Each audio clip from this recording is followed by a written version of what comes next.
the best villains in DC Comics are actually the ones that don't get the most amount of time in the spotlight, but rest assured they will absolutely pummel you in one way or another, and today I think we're going to talk about some of them. Starting us off today is a little guy who goes by the name Dr. Psycho. Now, Wonder Woman, being a warrior-bound Amazon, sometimes daughter of Zeus, is one tough lady, and as you'd expect, a good chunk of her opponents are equally, if not more, physically intimidating and pack one heck of a punch. And then there's Dr. Psycho. Dr. Psycho is not physically intimidating at all. He is 3'9" with no kind of super strength. But what Dr. Psycho lacks in physicality, he makes up for in being absolutely psychotic, but also one of the strongest telepaths on the planet. Psycho can match up to Martian Manhunter in terms of his telepathic prowess, and can control multiple different minds with his powers at the same time. On top of that, he is just so incredibly sadistic. When combined with that absolute power, he can cause a bad day for even someone as capable as Wonder Woman. And before we move on, I'm curious, who are your favorite underappreciated villains in not just comics but in any form of media? Let me know down in the comments below. But next up on the docket for today is Lord Deathman. The Japanese crime boss known as Lord Deathman has battled Batman both in American comics and in Japanese manga, using his powers to seemingly overcome death itself, able to rise from the grave no matter what his injuries are. In his first appearance in Batman 180 in May 1966, he passed away 3 times using a yogi technique to appear passed away before the final conflict, which saw him actually get struck by lightning and go on to the pearly gates. But since then, he has actually gained the real power to come back from the grave, but at the cost of having a bare-bones skull for a head. His regenerative abilities are so powerful that his fluids are used to create the infamous Lazarus pits that Ra's al Ghul uses to stay young and immortal. One of the first ways Batman defeated Lord Deathman with his new powers is honestly a little out of character for the Crusader. He threw Lord Deathman off of a building into the path of an armored car, which took the criminal down just long enough for Catwoman to lock him in a safe, and then he was shot out into space, and he still somehow came back. Next up is Rogal Zar. Rogal Zar is basically an alien warlord who was actually created by the papa of Superman, Jor-El. Rogal was responsible for destroying Krypton along with Empress Gandello of the Trillium Collective. He went on to later invade the Fortress of Solitude, and he destroyed the shrunken Kryptonian city of Kandor. Now, following a series of battles with Superman and Supergirl,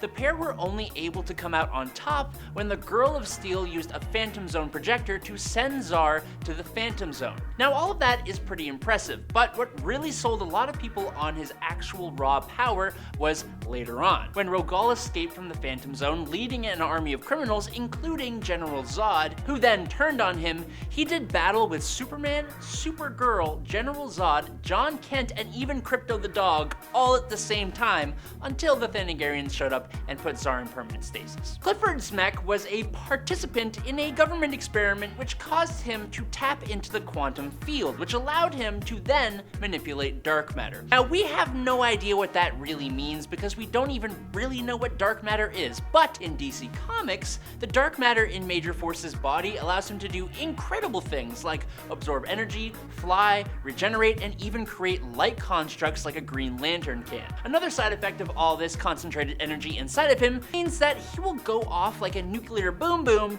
if he is cut. That on its own is a huge power boost, simply because now, as a result, most superheroes can't even risk fighting Major Force, just in case they cut him. But then, on top of that, even if he does go off, ripping apart his own body on an atomic level, the dark matter that he controls will just put Major Force back together again. And that's not even everything. Not only is Major Force a physical threat, but he is also, just to top it off, a psychological genius. Simply by talking to the Green Lantern Kyle Rayner, Major Force convinced the superhero to give up his own power ring, the source of his power, and one of the most dangerous things in the universe. Prometheus is going to be up next on our list today, and heroes and villains with no powers always seem to be some of the most powerful. It's kind of strange. Prometheus, after seeing his criminal parents pass away at the hands of the police, he vows a vendetta on any form of justice, a vendetta that would push him to be able to defeat the entire Justice League single-handedly. He shot the Martian Manhunter with a dart that turned his powers against him and set him on fire. He infected Steel's armor with a computer virus which commanded the suit to damage the Watchtower. He hypnotized the Huntress into unconsciousness, attacked Green Lantern with a neural chaff that rendered his ring useless. He trapped the angel Zariel in limbo, tricked the Flash into believing that he had planted motion-sensitive devices that would just go off if the Flash used his powers, and he defeated Batman in hand-to-hand combat, which is nuts. His origin is very similar to Batman's. After his parents were dispatched from the mortal plane, he would travel the globe training and becoming the ultimate combat machine. But he also attended all the top universities, learning as much as he could. He eventually set up a base in the Ghost Zone, and from here he built an armor that could download information on any opponent's fighting style, kind of reminiscent of Taskmaster's ability from Marvel Comics. He is kind of crazy capable, but his vendetta on any kind of justice, plus his Batman likeness, just kind of makes him a little weird to me. Next up, we got Tattooed Man. Abel Tarrant was a sailor who discovered a strange chemical that could bring drawings to life. Now, realizing the potential this chemical had, he inked his entire body with it and became the supervillain Tattooed Man. While performing crimes, his ink actually comes to life to attack his enemies. Over the years, he has fought superheroes with tattoos of tigers, cars, ships, monsters, bears, fire, planes, and dinosaurs. He can even use a tattoo of wings to give himself the ability to fly. Tattoo Man has never been considered a super serious threat, but I think he should be, because he is only limited by his imagination. There is nothing stopping him from creating a tattoo of a nuclear boom boom or even a black hole. If he inked kryptonite onto his body, there's no reason that he couldn't take down Superman if he wanted to. Next up today is Dr. Savana. It's almost ironic that some of the biggest and the strongest superheroes find their adversaries in the form of kind of creepy, somewhat old, bald men. Superman has Lex Luthor, who isn't old, but he is bald. And then for Shazam, he's got Dr. Savana, who is indeed both old and bald. Savana is not the kind of guy who's going to be engaging in a battle of fisticuffs, but that's fine because his strength is in the brain department. The villain doesn't have a ton of monumental feats, but one of his best comes to us in the Multiversity Thunderworld adventures. In the opening pages of this comic, Savana literally attacks the Rock of Eternity, which is the source of Shazam's powers and the home base for the wizard Shazam. This place has never ever been attacked for an eternity, and Savana attacked it with a bigger Rock of Eternity, which is weird. He had his own Shazam-like team of superpowered children and his own multiversal duplicates helping him along. He manages to take the wizard Shazam prisoner and mine the rock for its own power, granting himself his own monstrous Shazam-like form, and it's crazy. Now, with a name like Psycho Pirate, it's easy to not take this villain too seriously, but Roger Hayden is quite the capable guy.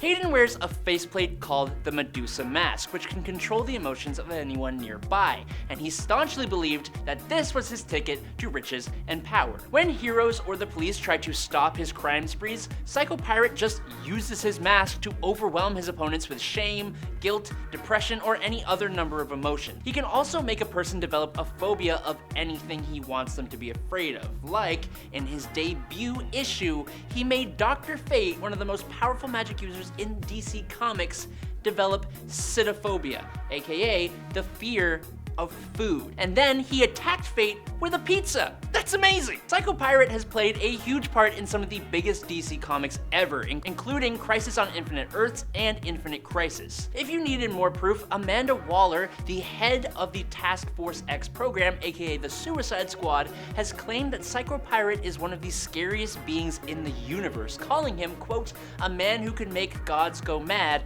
a man who could make the mad gods sane again. And in our second place today is Extant. Henry Hall, the brother of Donald Hall, aka Dove, started his comic book life as Hawk, being empowered alongside his brother by a Lord of Chaos and a Lord of Order who had fallen in love. Now, Henry represented chaos. Hawk and Dove together were vigilantes and were even part of the Teen Titans for a time. After the Crisis on Infinite Earths, however, in a dystopian near future that was home to a time-traveling hero called Wave Rider, Henry had become an oppressive tyrant named Monarch who ended up going back back in time and fighting the modern day heroes before he was wiped out by the Henry of the present day. I hope you can follow that because it was kind of hard for me to follow when I read it. Present day Henry then took up the Monarch title and mantle in the modern day, becoming a villain. Now eventually, Monarch stole the time powers from Wave Rider and then allied himself with Parallax, aka the corrupted Hal Jordan, and he took on the new villain name of Extant. While he was the front for Parallax's scheme to recreate the multiverse using alternate timelines, he tried to alter time to give himself an entire army of superheroes and found himself battling all the greatest members of the JSA, and Extant tore through them all like they were a joke,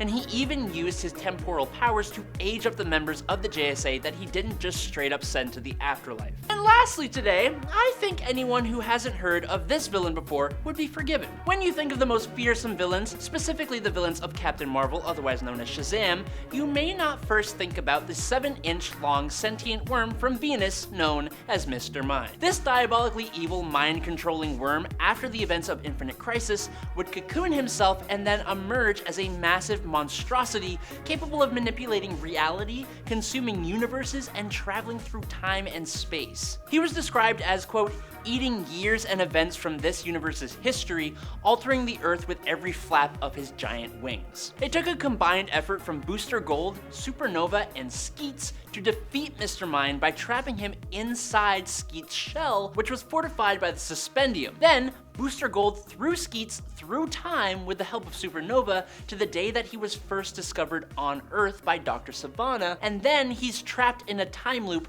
forever. So they didn't actually end him or defeat him, they just trapped him. This all-powerful, mind-controlling 7-inch long worm. And there you have it. Hope you guys enjoyed watching on Top 10 Nerd today. I'm your host, Adam Andrews. I will catch you all on the Flippy Flop. Until then, stay safe and peace out, nerds.